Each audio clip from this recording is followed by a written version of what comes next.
6 heures du matin, à 1700 mètres d'altitude.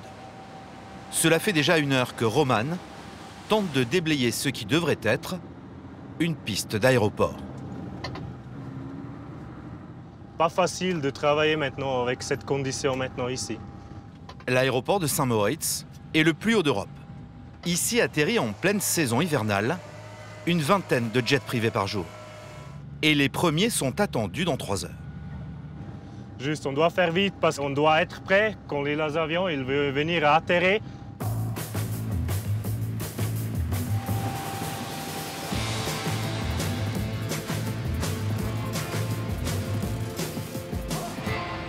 Simba 5, surface wind for landing on runway 03. Is that okay for you? Il est 10 heures, la météo s'améliore, les jets sont autorisés à rejoindre l'aéroport. Mais c'est encore risqué pour les pilotes. On a quand même encore des nuages qui sont assez bas. En haute montagne, les contrôleurs ne peuvent pas guider les pilotes. Ce sont eux qui doivent trouver un trou dans les nuages pour passer. On va avoir l'atterrissage d'un jet qui vient de la région de Duisburg en Allemagne. Et on va voir s'il arrive à atterrir ou non. Le jet en provenance de Duisburg Oui, je le vois, oui. est le premier à se présenter. Et le ballet de ces avions privés ne fait que commencer sur le tarmac. Le jet, moyen de transport de luxe, à la mesure de cette destination de prestige. Saint-Moritz, la station de ski la plus huppée au monde. Chaque hiver, en moyenne, 230 000 touristes se donnent rendez-vous autour de ce lac gelé. À 850 km de Paris, aux confins des Alpes suisses. Saint-Moritz et ses 5000 habitants à l'année accueillent ses visiteurs dans le cœur historique du village ou dans la partie la plus récente des thermes. C'est ici qu'en 1864 naissent les premières vacances d'hiver dans le monde. À l'époque, l'aristocratie internationale y vient en villégiature durant l'hiver. Elle y pratique le curling ou encore le skeleton. Aujourd'hui, avec Aspen dans le Colorado aux États-Unis, Saint-Moritz est la station d'hiver préférée des grandes fortunes. Saint-Moritz, c'est un peu la destination des riches, des beaux et des puissants, comme on dit. Pour recevoir cette clientèle exigeante, 6 hôtels 5 étoiles construits au début du XXe siècle et un palace, le Bad Roots, une institution de la station qui cultive la tradition. Même si vous êtes de bons patineurs, n'allez pas trop vite. Attention, plateau bien droit. Très bien. Et pour satisfaire ces très chics touristes, des événements prestigieux et exclusifs sont organisés tout au long de l'hiver, comme un étonnant festival gastronomique qui réunit la crème des jeunes chefs étoilés. Ou encore le tournoi de polo sur glace, qui est le rendez-vous incontournable de la jet set. Saint-Moritz, un monde très secret qui a exceptionnellement ouvert ses portes.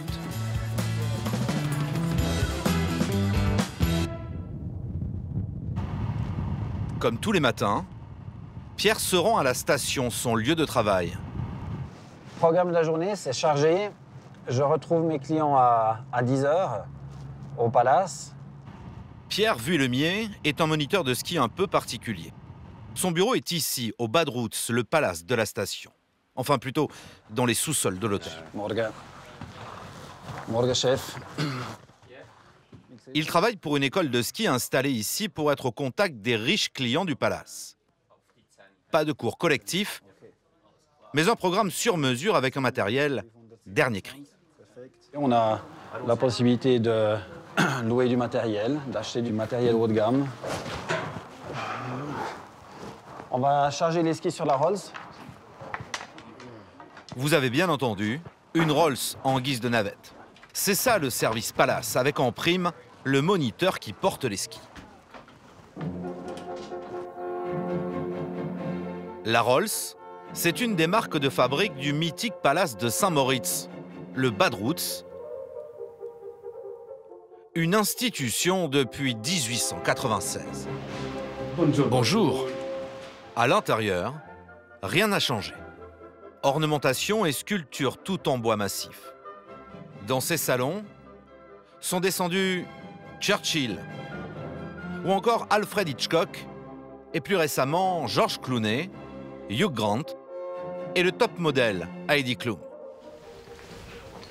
Durant près d'un siècle, toute l'aristocratie mondiale a pu profiter des 157 chambres et 37 suites de style classique que compte l'hôtel. Stéphanie, la majordome, termine les préparatifs. Dans moins d'une heure, une de ses riches clientes allemandes va prendre possession des lits. Une suite à 4 600 €. Comme vous le voyez, c'est la suite Saint-Moritz. Elle a un grand salon avec des pièces d'antiquaire comme ce vieux secrétaire. Le service est personnalisé. La cliente est friande de chocolat. L'hôtel fait donc le nécessaire. Je laisse les chocolats sur la table. Comme ça, elle les verra tout de suite dès qu'elle arrive. Et vous souriez tout le temps? Oui, je souris tout le temps. Je m'endors et je me réveille avec le sourire. Et voici la chambre avec vue imprenable sur le lac. Sur le perron du palace, les skis de Pierre et de ses clients sont donc prêts à être chargés sur l'une des 3 Rolls de l'hôtel. C'est la seule Rolls sur laquelle on peut y ranger les skis et les bâtons. Avec les nouveaux modèles, on ne peut pas. Elle a appartenu à la reine d'Angleterre. C'est l'ancien directeur du palace qui l'a achetée et ramenée à Saint-Moritz. Aujourd'hui, les clients de Pierre sont 2 Mexicains venus s'offrir quelques jours de break. Et après 3 jours de cours, c'est déjà la grande complicité. Older than you. Oui, mais toi, t'en es pas loin. We'll see on the ski who is older, okay? So, please, have a seat. I'm gonna sit in the back with you. Parfait, elle est superbe. Le luxe, ils connaissent. Les 2 hommes ont fait fortune dans l'immobilier. C'est fantastique. C'est un vrai plaisir de rouler dans une voiture de plus de 50 ans qui fait partie de l'histoire. Allez, à l'aéroport. Ou plus exactement, à l'héliport.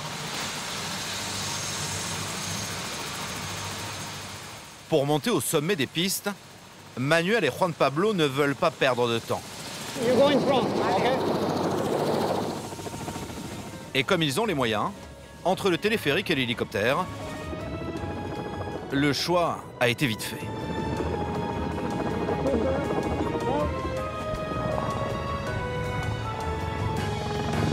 Un vol à 500 € pour gagner 40 minutes de trajet et quand même apprécier l'incroyable paysage. And now with the mountain, with Saint-Moritz in the back, like this. 3, 2, 1. Okay, ready. Avec Pierre, depuis 3 jours, les 2 Mexicains ont pu découvrir les 350 km de pistes du domaine skiable. C'est l'un des plus vastes d'Europe, plus grand par exemple que celui de Tignes-Val d'Isère. Au fil du temps, Pierre a tissé de vrais liens avec sa clientèle fortunée, dont notamment 5 familles royales du Moyen-Orient. Ils apprécient particulièrement l'humour taquin de Pierre. Et ce ne sont pas Manuel et Juan Pablo qui diront le contraire. Okay, you know what? The funny thing is, these 2 guys, they have like very nice Swiss watches, you know, like very expensive Swiss watches. But you know what? They're never on time, okay? So why you have a 50,000 euro watch and you're just never on time? Pour profiter des pistes de manière privilégiée, ils n'ont pas hésité à dépenser plus de 1 000 € pour cette seule journée. Pendant ce temps, à l'hôtel Bad Roots, un drôle de spectacle se prépare sur la patinoire. Attention à la glace. L'homme à la parka grise, c'est Jan Müller, l'un des directeurs de l'hôtel, à la tête de 200 serveurs. Il exige aux meilleurs d'entre eux une qualité bien spécifique. Alors aujourd'hui, on va s'entraîner à servir sur la glace, comme il y a 80 ans. Nos invités sont sur la patinoire, prêts à être servis par d'élégants serveurs et serveuses. L'image est célèbre.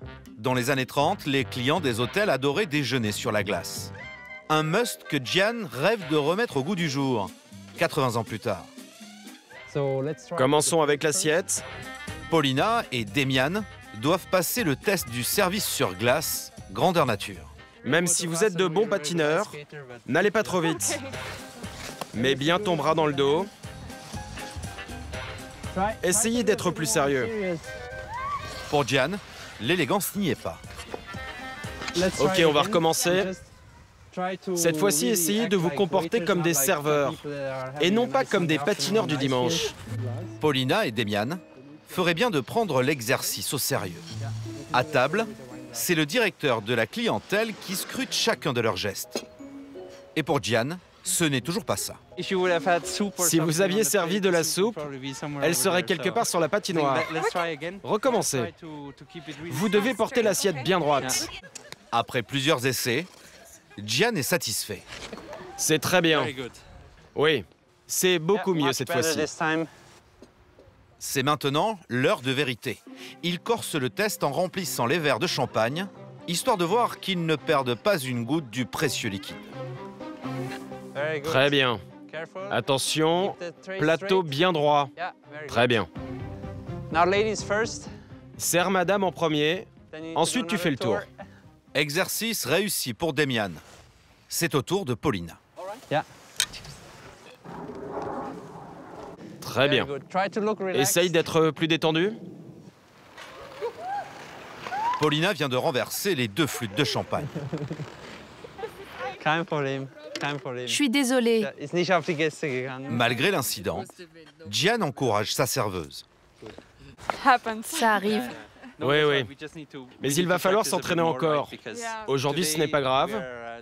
Mais quand les vrais clients seront là, ça ne pourra plus arriver.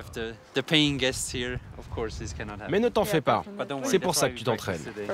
Le directeur de clientèle maintient de programmer un premier service dans quelques semaines. Ce n'est pas commun d'être servi de cette manière-là, sur la glace. En costume traditionnel en plus. Et quand vous voyez ce que les serveurs et serveuses font par ce froid, chapeau. De son côté, Demian a décidé de continuer l'entraînement pour que la tradition perdure.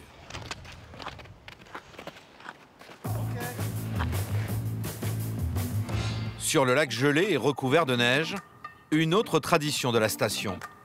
C'est l'événement le plus important de l'année.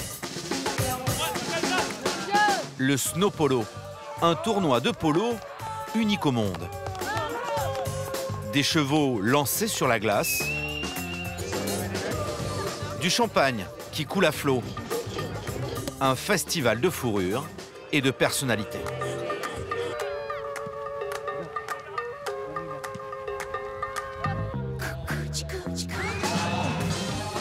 Waouh, regarde! Pour Alexandra, une styliste réputée de la station, c'est le rendez-vous mondain de la saison.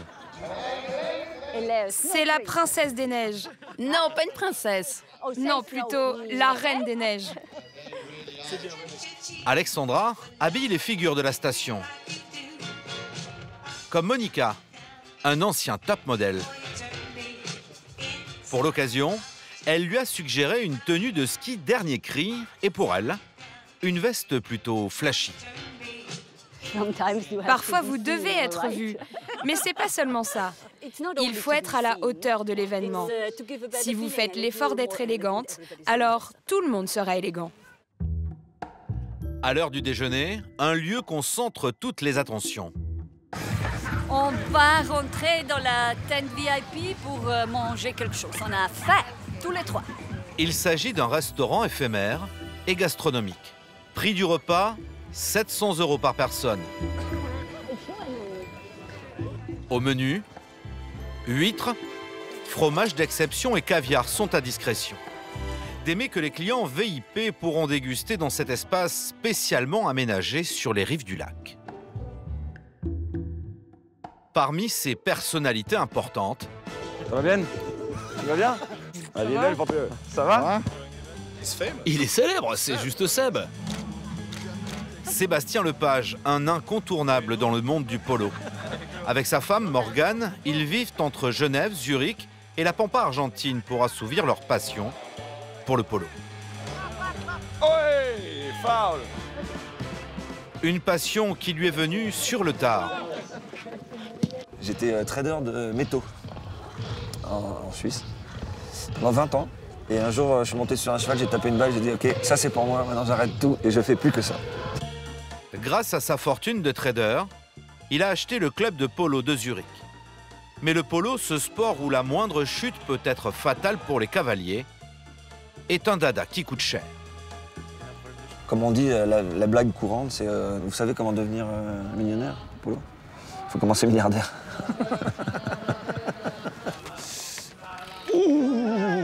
Alors pour Sébastien, cet événement qui réunit sponsors de luxe et plus grandes fortunes de la planète est aussi l'occasion de faire du business. Allô.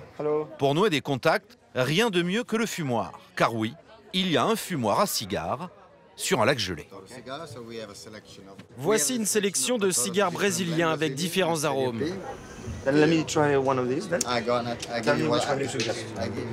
Autour d'un cigare, le Français tente de convaincre ses notables d'organiser une compétition de polo chez lui, à Zurich.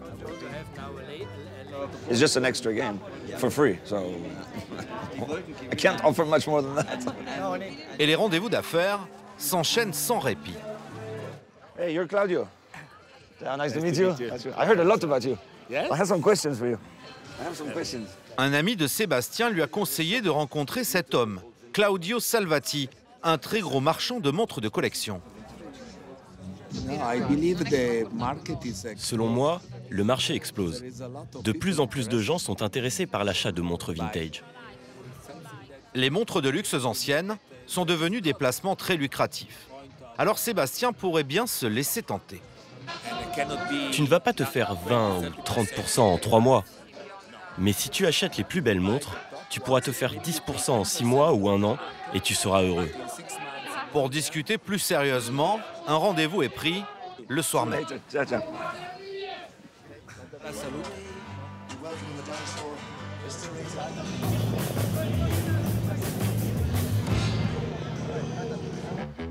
Si certains sont là pour faire de l'argent,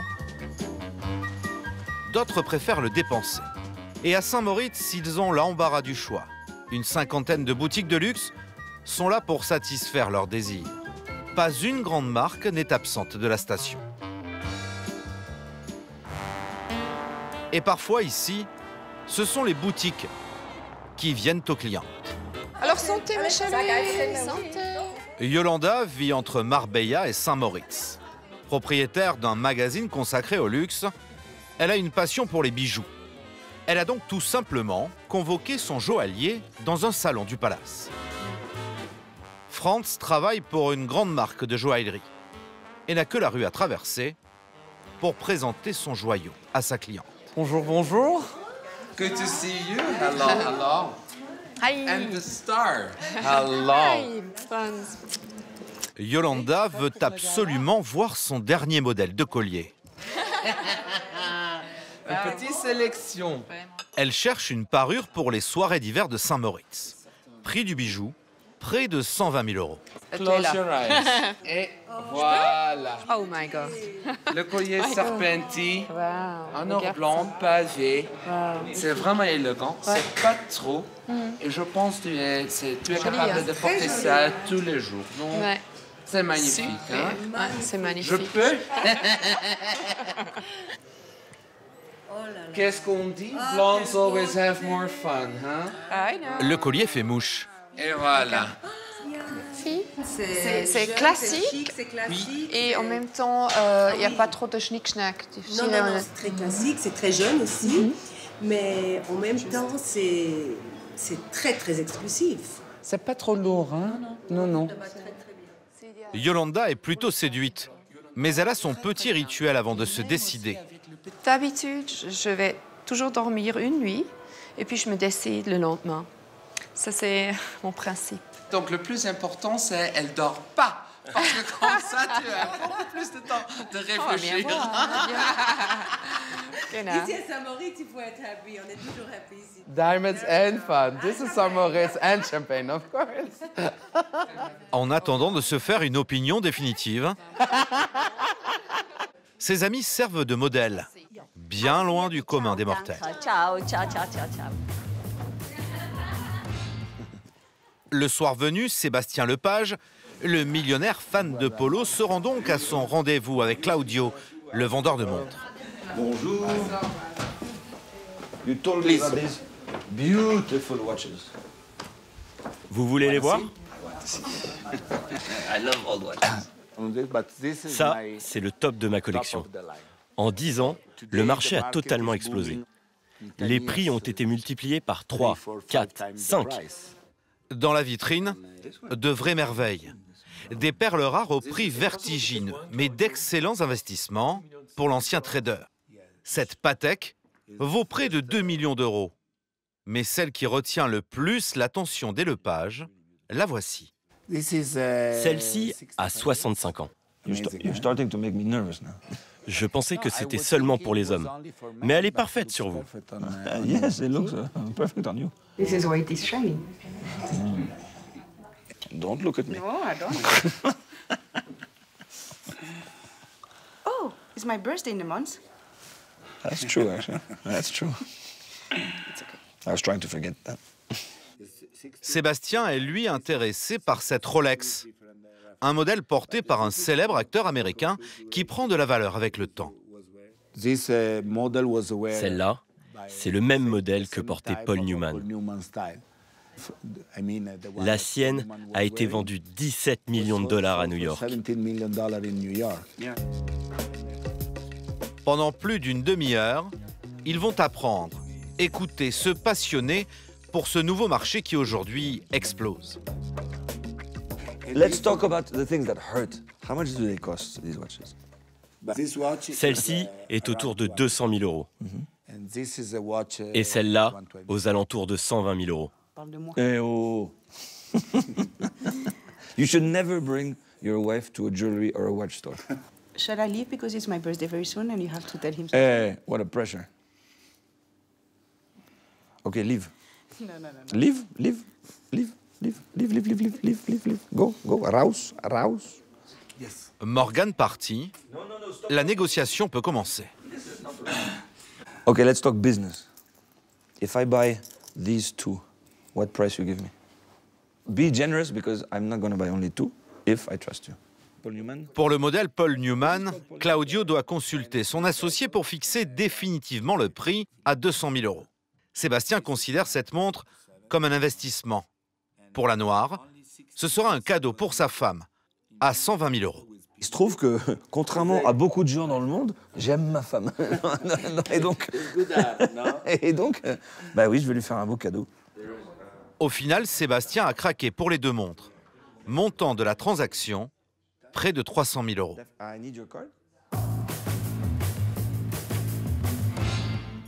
À Saint-Moritz, l'autre temps fort de l'année, c'est le festival de la gastronomie.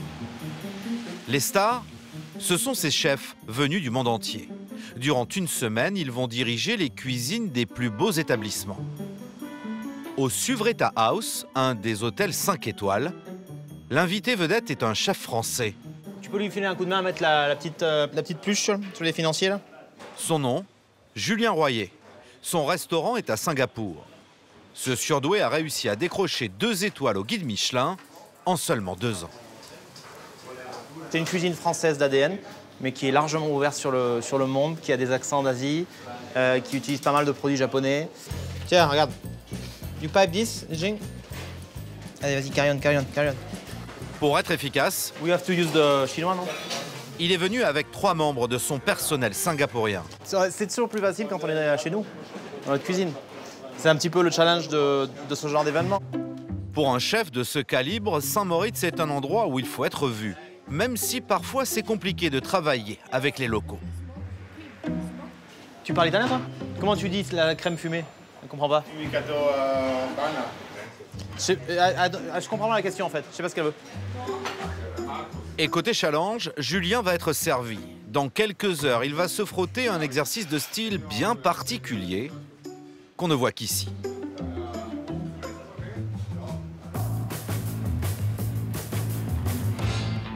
À l'autre bout de la station, Pierre, le moniteur, a troqué ses skis contre une raquette de tennis.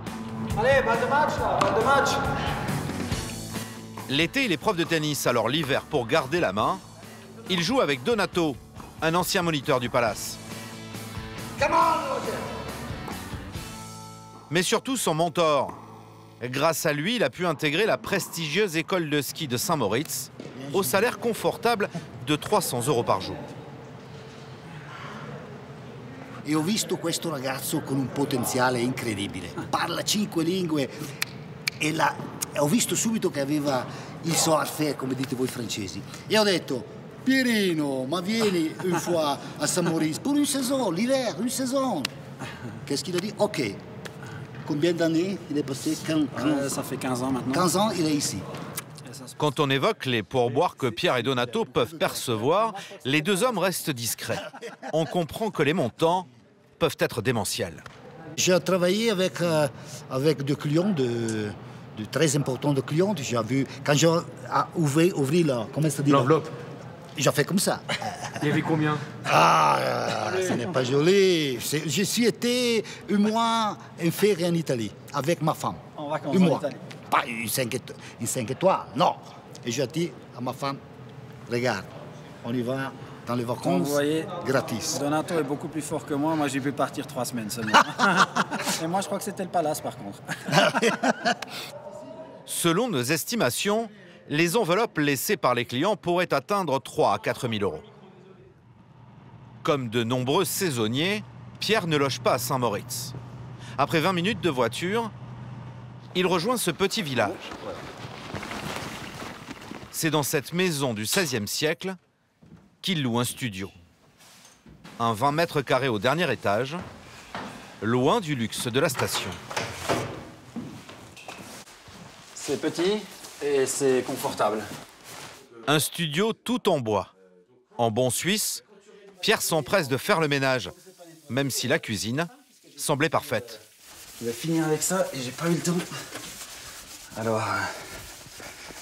Parce que là, c'est sale. Là. Tu vois, Pierre. c'est dégueulasse. C'est pas sale, c'est dégueulasse. Si Pierre habite à 20 km de Saint-Moritz, c'est évidemment pour des raisons financières. Pour ce logement, il paye 900 € un loyer bien moins élevé que dans la station. Ça coûte très cher. Moi, je me suis logé quelques années à Saint-Moritz en premier.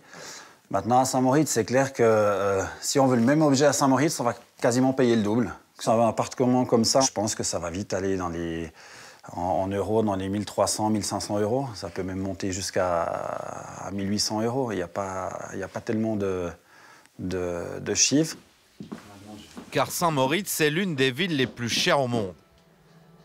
Et ça se mesure au prix du mètre carré.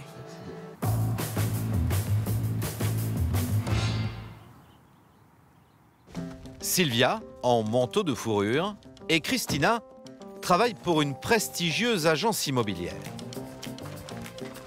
Nous sommes dans le quartier La Punt, Saint-Moritz. Ici, les maisons du XVe siècle ont été luxueusement rénovées. Un peu à l'écart du village, la maison doit être parfaite. Un client indien vient demain la visiter. On vérifie que tout est OK, tout est bien fermé. Les riches étrangers apprécient particulièrement ce genre de bien. 300 mètres carrés, composés d'une salle à manger, chambre de maître, un home cinéma et pour recevoir un salon avec une très belle hauteur sous plafond. La clientèle aime ces chalets qui allient rusticité et modernité. Ce bien est à un peu moins de 9 millions d'euros.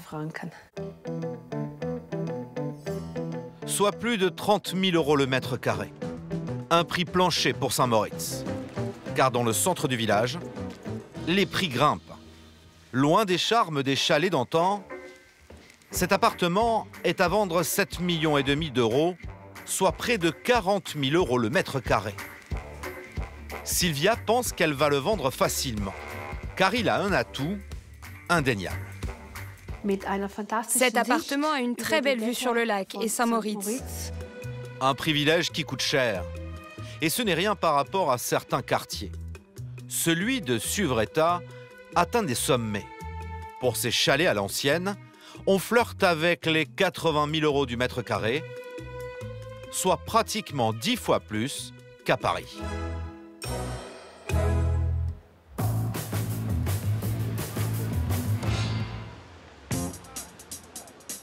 Le safari dans 5 minutes.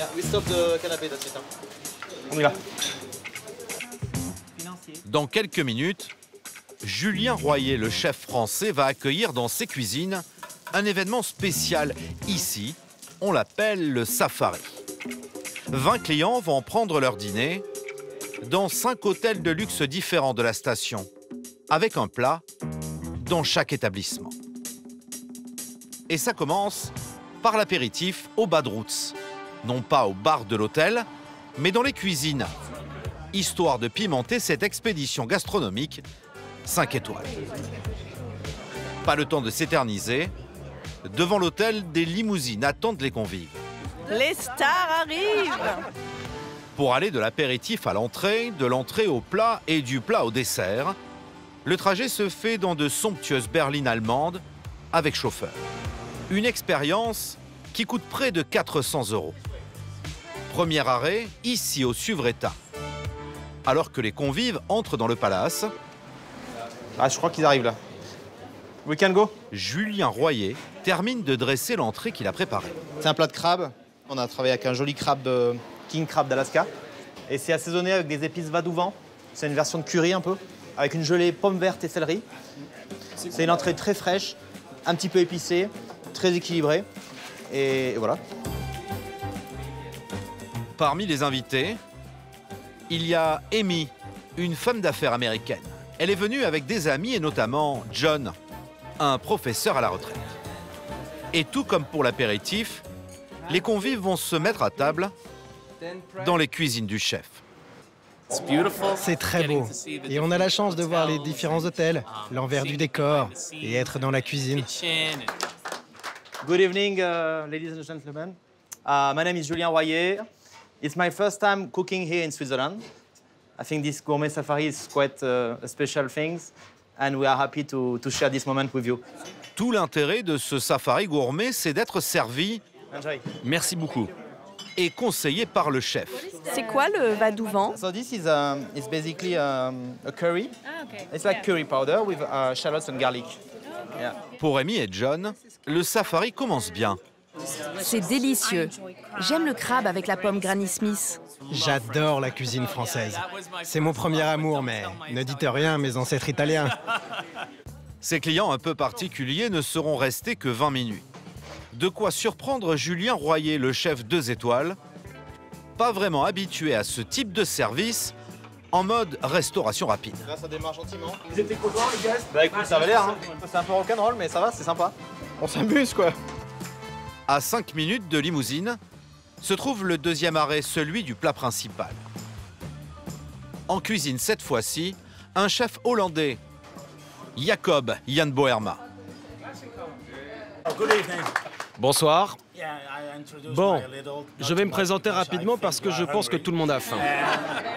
Un virtuose, célèbre pour le raffinement de ses plats et leur complexité.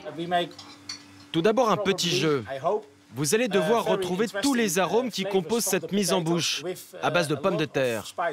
Il y a beaucoup d'épices différentes, presque 27. Allez-y, essayez. Jacob est un peu joueur. Pommes de terre. Je reconnais, mais je ne sais plus ce que c'est. J'essaye de retrouver les épices en fermant mes yeux, mais c'est impossible. Si Amy n'a pas su trouver les 27 épices, elle a en revanche trouvé le moyen d'avoir du rabat. J'ai volé ces récipients à mes voisins. C'est le destin qui nous a mis à côté. Et voilà maintenant le plat principal. John a besoin d'explications.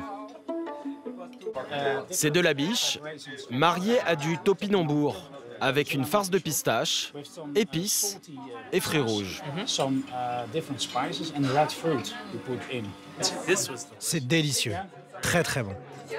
Pour les deux Américains, Aller d'hôtel en hôtel en découvrant des plats raffinés est une expérience unique. C'est la meilleure soirée de ma vie. Et de loin.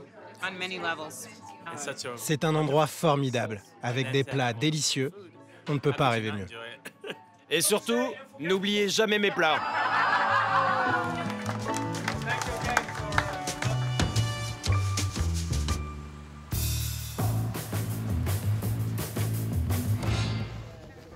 Le lendemain matin, dans la ski room de l'hôtel Suvretta, on retrouve Julien, le chef français, et toute sa brigade singapourienne. Il leur a préparé une petite surprise. La petite surprise, c'est que ce matin, on va faire du ski. Ils n'ont jamais fait de ski, donc ça va être rigolo, je pense. On va voir ça. Les sports d'hiver, c'est une grande première pour toute l'équipe. À Singapour, les chaussures de ski ne sont pas encore à la mode. Pour les jeans, le plus dur est de rentrer le pied à l'intérieur. You look very ready.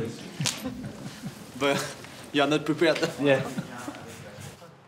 Quant à Piwan, se mouvoir semble mission impossible. Je le sens pas trop. Comme l'ensemble de l'équipe, elle n'a jamais vu ni même touché de la neige. C'est aussi ça la magie de Saint-Moritz, qui reste avant tout une station de sport d'hiver. On dirait de la glace en paillettes. La neige, c'est vraiment magique. Les Singapouriens découvrent le ski alpin et ont un peu de mal à rejoindre les remontées mécaniques à 30 mètres de là. Quelqu'un peut m'aider? Après 10 minutes d'efforts intenses, des remontées mécaniques réservées d'habitude aux moins de 7 ans se présentent à eux. Et là, le plus dur n'est pas le décollage, mais l'atterrissage. Mais reste pas là! Non. Je vais te foncer dedans! Pousse-toi! Allez, je te pousse! Les jeans se lancent pour sa toute première glissade.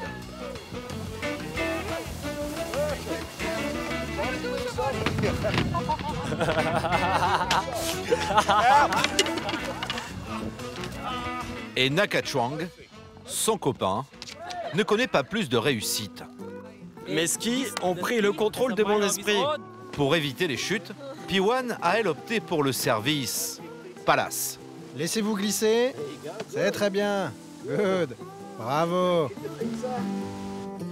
Julien termine cette petite initiation en distribuant les bons points à son équipe. Cela fait plus de 150 ans que Saint-Moritz attire aussi bien les amateurs de sports d'hiver que les riches touristes. À l'avenir, rien ne devrait venir perturber le règne sans partage de ce sommet de l'élégance.